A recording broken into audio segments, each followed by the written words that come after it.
Sri Gurubhyo Namaha Hari Om.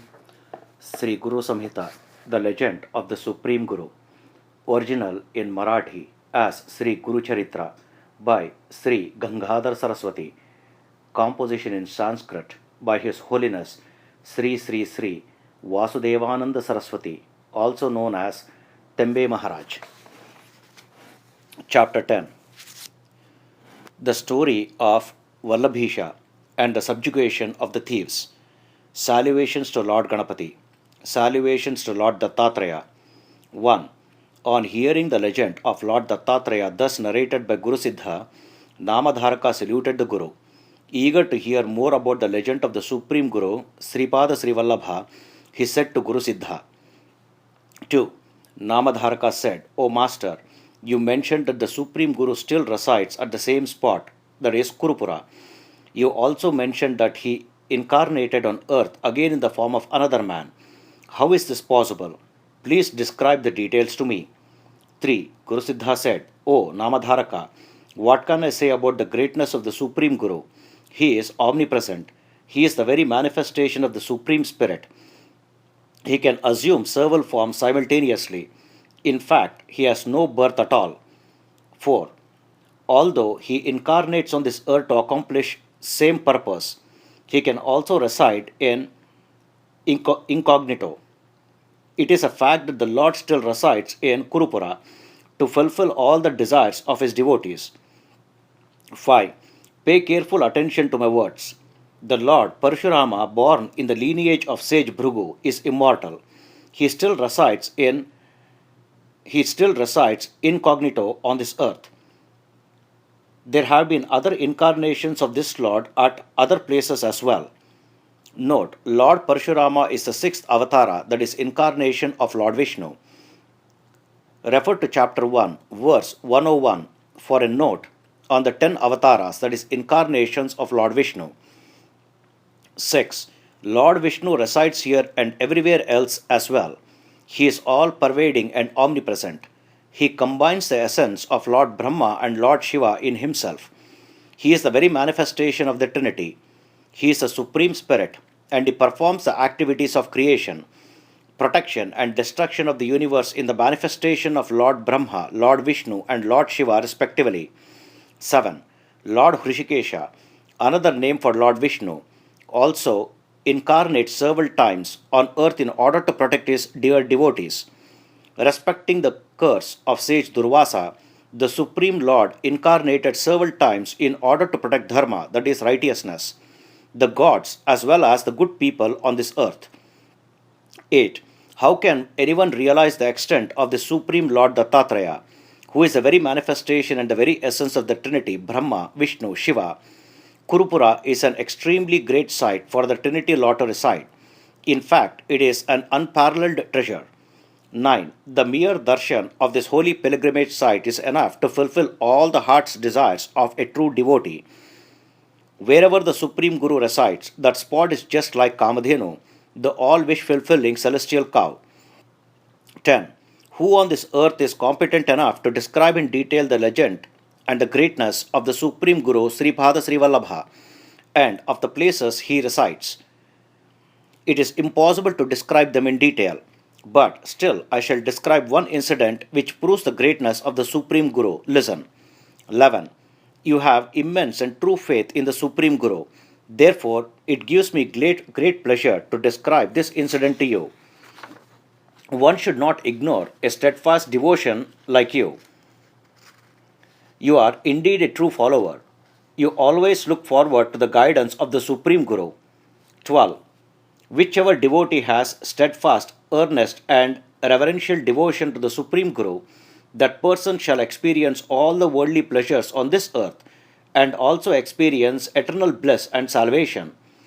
13. O Namadharaka, I shall describe to you one illustration of the Supreme Guru's powers and greatness. This incident occurred a long time ago. Listen carefully. Previously, there was a Brahmin by the name of Vallabesha. He belonged to the lineage of sage Kashyapa. 14. This Brahmin man was of very good character and good nature, and he followed all the ritual procedures without fail. He was also a good good provider for his family. He was a merchant by profession. He used to visit Kurupura every year to have darshan of the Supreme Guru Sripada Sri Vallabha. 15. Once this Brahmin Vallabesha had to leave his hometown for conducting a large business transaction. In order to achieve success in his business transactions, he made a decision to feed several Brahmins. 16. The Brahmin Vallabesha thought to himself in his mind that if he did well in his business and if he obtained a huge profit, then he would arrange to feed 1000 Brahmins in Kurupura. 17. Deciding thus in his mind, the Brahmin man left for his business work on an auspicious day. Before leaving his home, he meditated on the lotus feet of the Supreme Guru Sripada Sri Vallabha, and also he kept on praying to the Supreme Guru constantly during his travels. 18. As a result of the Supreme Guru's blessings, the Brahmin made lots of profit everywhere he went. He obtained 100 times the amount of profits he had expected to achieve. He was extremely happy at all of this. 19. He fixed his mind on the divine lotus feet of Guru Sripada Sri Vallabha and came back home. According to the decision he had made earlier, he got ready to go to Kurupura and feed the 1000 Brahmins there. 20. The Brahmin Vallabesha gathered all the items necessary to arrange a feast for 1000 Brahmins and left for the holy site of Kurupura. Some thieves came to know of this event. They joined up with the Brahmin, acted as his friend, and followed him. Their sole objective was to loot the Brahmin's wealth. 21. Thus, they followed the Brahmin for 3 to 4 days. They acted like very friendly and good-natured people and gained the Brahmin's trust. As they were proceeding ahead towards their destination, they came to a dense forest. 22. There the thieves said to Vallabesha, "We go to Kurupura every year without fail. We go there to obtain darshan of the Supreme Guru Sripada Sri Vallabha." The Brahmin completely believed the words of the thieves as the whole truth. 23. As they were talking thus and walking in the lonely forest, the cruel, deceitful, and untrustworthy thieves cut off the Brahmin's head with a sharp sword. They then proceeded to loot all his wealth. 24.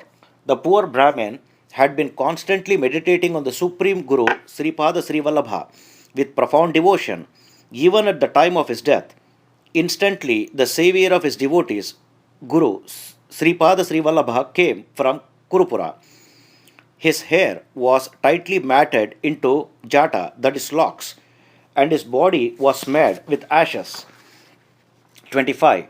He held a sharp and shining sword in one hand and a glittering trishula, that is trident, 3 prolonged spears in the other hand, and stood in front of the cunning thieves. In an instant, he angrily struck all the thieves with his trishula and killed them. 26. As all the thieves died from being struck by the trishula, one thief sought refuge at the divine lotus feet of the Lord of the universe, who dispels all the troubles of the world in an instant. 27.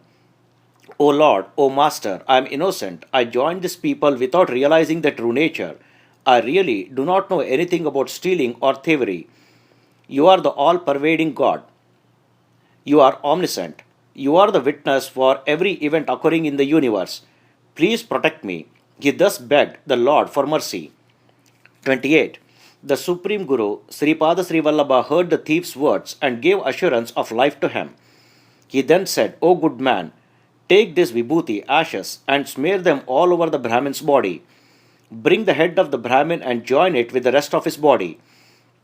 29. The man did as he was told by the Supreme Guru. Then the Supreme Guru, Sripada Sri Vallabha, looked at the Brahmin's body with his divine and immortal sight, and instantly the Brahmin Vallabesha started breathing again. 30. By that time the nightfall was over and the sun rose in the east. The Supreme Guru, Sripada Sri Vallabha, disappeared.